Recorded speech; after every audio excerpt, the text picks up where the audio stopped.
Good morning class. आज हम पढ़ेंगे पाठ 4 और हमारे पाठ का नाम है क्या निराश हुआ जाए।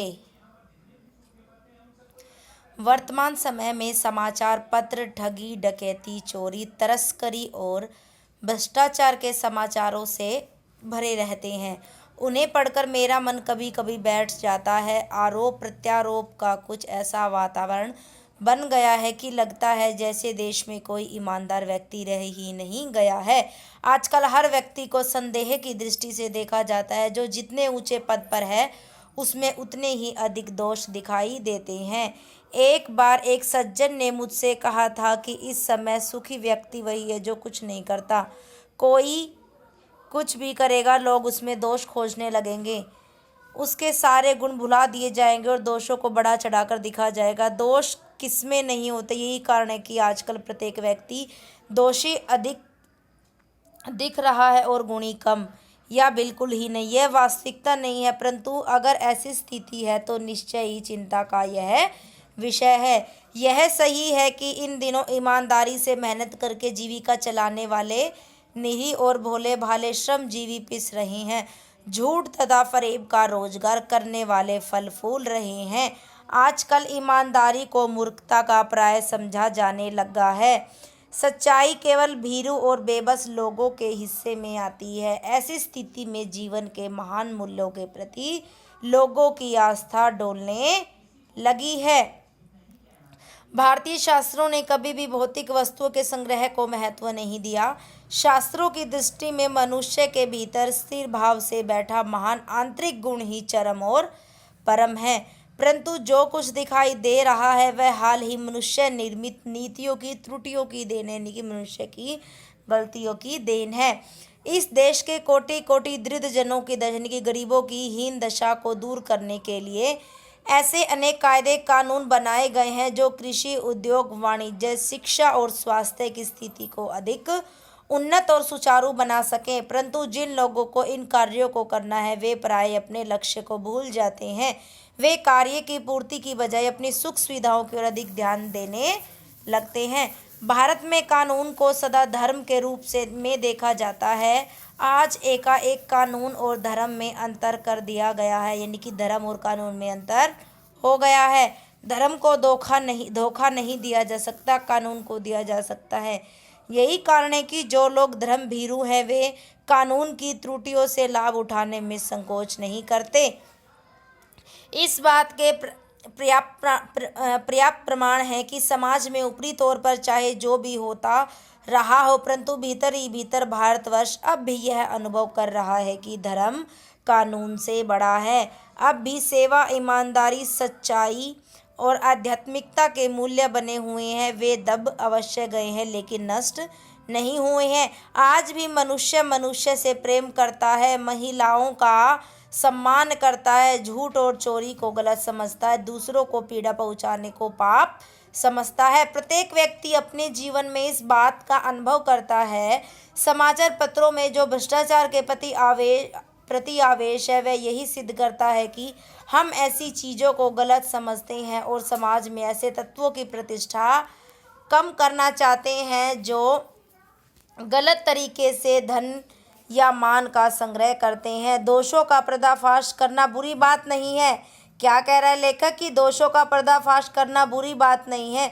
बुराई तब होती है जब किसी के आचरण के गलत पक्ष को उद्घाटित करके उसमें रस लिया जाए, यानी कि किसी की बुराई को उजागर करके उसका मजा लिया जाए, उसका रस लिया जाए और दोषों उद्घाटन को एकमात्र कर्तव्य मान लिया जाता है। बुराई में रस लेना बुरी बात है, लेकिन अच्छाई में उतना ही रस लेकर उसको उजागर न करना और भी बुरी बात है। सैकड़ों घटनाएं ऐसी घटती हैं जिन्हें उजागर करने में लोक चित्त में अच्छाई के प्रति उनकी भावना जागती है, पर लोग उस अच्छाई को उजागर करना उचित नहीं मानते हैं। एक बार रेलवे स्टेशन पर टिकट लेते हुए गलती से मैंने 10 की बजाय 100 रुपये का नोट दे दिया और टिकट लेकर मैं जल्दी गाड़ी में जाकर बैठ गया। रेलगाड़ी चलने ही वाली थी कि तभी टिकट बाबू द्वितीय श्रेणी के डब्बे में प्रत्येक व्यक्ति का चेहरा देखता हुआ उपस्थित हुआ। उसने मुझे पहचान लिया और बड़ी विनम्रता से मेरे हाथ पर 90 रुपये रख दिए और बोला, बहुत बड़ी गलती हो गई, आपने भी नहीं देखा, मैंने भी नहीं देखा। रुपए लौटाते समय उसके चेहरे पर विचित्र संतोष की गरिमा थी, जिसे देखकर मैं चकित रह गया। कैसे कहूँ कि दुनिया से सच्चाई और ईमानदारी लुप्त हो गई है। वैसे अनेक अवांछित घटनाएं भी हुई हैं, परंतु यह ऐसी घटना है जो ठगी और वंचना की अनेक घटनाओं से अलग है। एक बार मैं बस में यात्रा कर रहा था। मेरे साथ मेरी पत्नी, 3 बच्चे भी थे। बस में कुछ खराबी थी, रुक रुक कर चल रही थी। गंतव्य से लगभग 8 किलोमीटर पहले ही, गंतव्य यानी कि जिस स्थान पर उनको पहुंचना था उससे 8 किलोमीटर पहले ही सुनसान स्थान पर बस जवाब दे गई। रात के 10 बजे होंगे। सभी यात्री घबरा गए। परिचालक बस से नीचे उतरा और साइकिल लेकर चलता बना। लोगों को संदेह हो रहा था कि उनके साथ कोई दुर्घटना घटने वाली है। बस में बैठे लोगों ने तरह तरह की बातें करनी शुरू कर दी। किसी ने कहा, इस स्थान पर डकैती होती है। 2 दिन पहले इसी तरह एक बस को लूटा गया था। उस बस में परिवार सहित अकेला मैं ही था। बच्चे पानी पानी चिल्ला रहे थे और पानी का कहीं ठिकाना न था। ऊपर से डाकुओं का डर मन में समा रहा था। कुछ नौजवानों ने चालक को पकड़कर उसे मारने पीटने की योजना बनाई। चालक के चेहरे पर हवाइयाँ उड़ने लगी। लोगों ने उसे पकड़ लिया। वह बड़े कातर ढंग से मेरी ओर देखने लगा और बोला, हम लोग सब यात्रियों को अड्डे तक पहुंचाने का कोई उपाय ढूंढ रहे हैं। मुझे इनसे बचाइए, ये लोग मुझे बिना वजह ही मारेंगे। डर तो मेरे मन में भी था। उसकी कातर मुद्रा देखकर यात्रियों को समझाया कि मारना ठीक नहीं है, परंतु यात्री इतने क्रोधित थे कि मेरी बात सुनने को तैयार ही नहीं थे और कहने लगे, इसकी बातों में मत आइए, धोखा दे रहा है। पहले ही सूचना देने के लिए परिचालक को डाकुओं के पास भेज दिया। मैं बहुत भयभीत था, पर चालक को किसी प्रकार मारपीट से बचाया। परिचालक को गए 1.5-2 घंटे हो गए थे। सुनसान सड़क पर सभी भयभीत थे। मेरे बच्चे भोजन और पानी के लिए व्याकुल थे। मेरी और पत्नी की हालत बुरी थी। लोगों ने चालक को मारा तो नहीं, बस उसे उतारकर एक जगह घेरकर खड़े हो गए।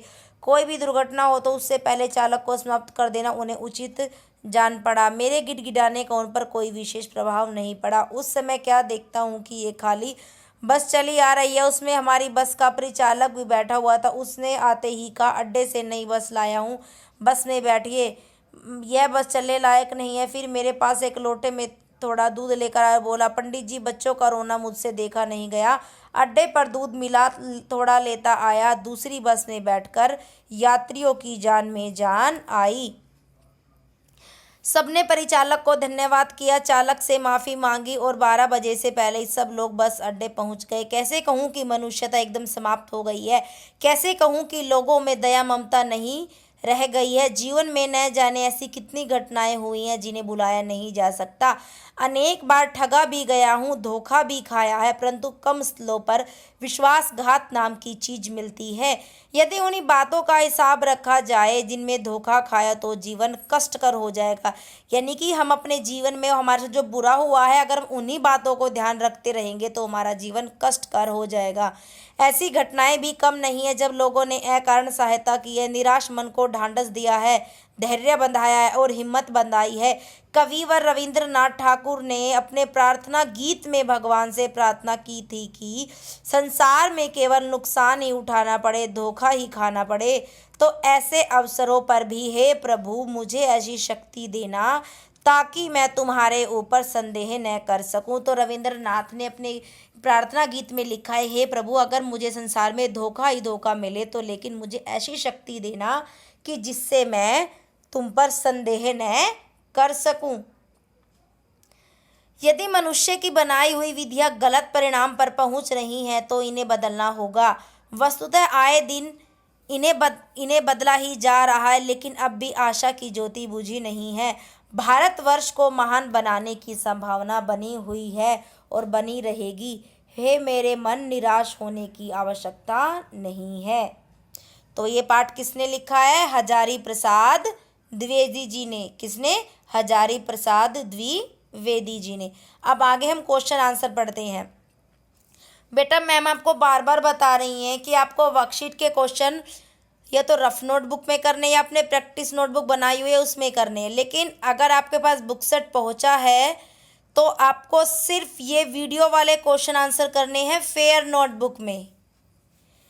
फर्स्ट है, आजकल प्रत्येक व्यक्ति दोषी अधिक दिखता है और गुणी कम, इसका क्या कारण है? आजकल हर एक व्यक्ति दूसरे व्यक्ति के दोषों को अधिक उजागर करता है और उसके सारे गुण भुला देता है, उसके दोषों को बढ़ा चढ़ाकर बताता है। यही कारण है कि आजकल प्रत्येक व्यक्ति दोषी अधिक दिख रहा है और गुणी कम दिख रहा है।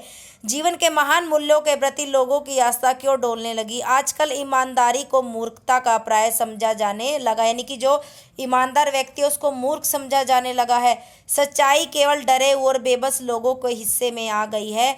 ऐसी स्थिति में जीवन के महान मूल्यों के प्रति लोगों की आस्था डोलने लगी है। बस यात्री क्यों घबरा रहे थे? जब बस एक सुनसान रास्ते पर रुक गई तो यात्री बहुत घबरा रहे थे। यात्री चालक को घेरकर खड़े हो गए।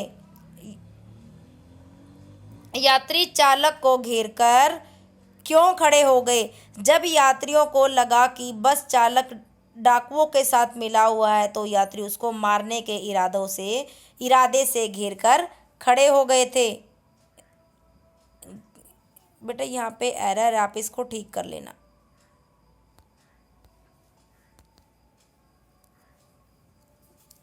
ये ना जो यहाँ पे मैम ने लिखा हुआ है, यात्री चालक को घेरकर क्यों खड़े हो गए थे?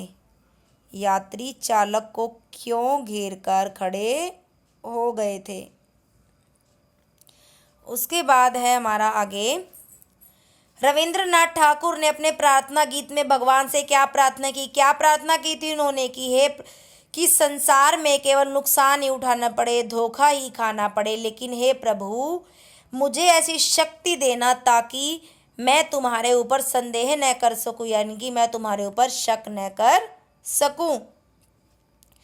दोषों का पर्दाफाश करना बुरी बात नहीं है, बुराई में रस लेना बुरी बात है। इन पंक्तियों के माध्यम से लेखक क्या कहना चाहता है? इन पंक्तियों के माध्यम से लेखक यह कहना चाहता है, बेशक दोषों का पर्दाफाश करना बुरी बात नहीं है, लेकिन केवल बुराई ही देखना भी अच्छी बात नहीं है। जैसे आजकल लोग केवल बुरी खबरों में ही रुचि लेने लगे हैं, जिससे पत्रकार भी केवल बुराई दिखाते हैं और इस वजह से अच्छाई उजागर ही नहीं हो पा रही है। लेखक का तात्पर्य यह है कि अगर बुराई में रस लेने की बजाय लोग अच्छाई में रस लेंगे तो लोगों में अच्छी भावना जागृत होगी। कैसे कहूँ कि दुनिया से सच्चाई और ईमानदारी लुप्त हो गई है? किस घटना से प्रेरित होकर लेखक ने ऐसा कहा है?